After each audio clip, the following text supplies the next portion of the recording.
Essay metalanguage modifiers. And again, these are all the words I used to make these 4 videos to give you a bit of an indication of how to use them and where they might be placed. The learning intention for this video is to use modifiers to improve your use of metalanguage from single words into multi-word phrases.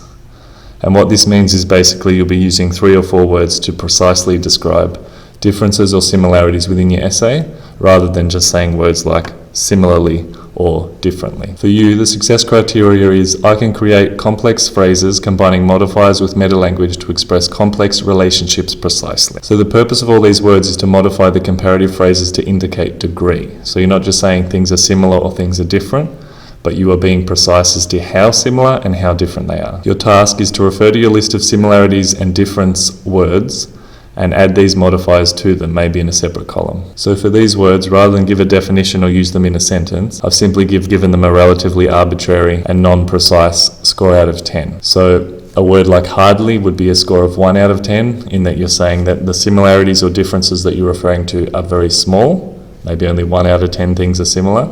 And if you were to say exactly or entirely, then that would be a 10 out of 10, meaning everything about them is exactly the same or exactly similar or exactly different. So the 2 1 out of 10s are hardly and scarcely. The 2 out of 10s are a little and slightly.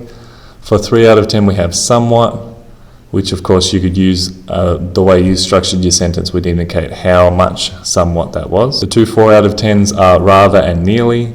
For 5 out of 10 you could say more or less. And for 6 out of 10 you could say quite.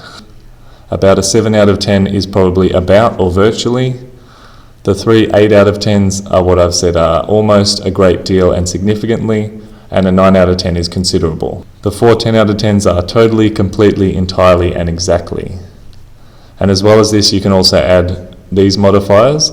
So more than would be similar to a +1, clearly a +1, logically a +1, obviously and importantly a +1 to any of these numbers. And again, this is pretty arbitrary, but you use these to say that something is a little bit more important than the others. And you could say less than if it's less important than what is followed or what will precede it. So your task now is refer to your list and use each in a sentence of your own. So that's why you added it in a separate column. Try and run it all the way across and make a complex phrase expressing the level of similarities and differences between 2 things. So your task is to refer to your list and use each of these modifiers in a sentence of your own. And if you're committed to upgrading the metalanguage use in your essay writing, you may also want to look to the essay metalanguage analysis video.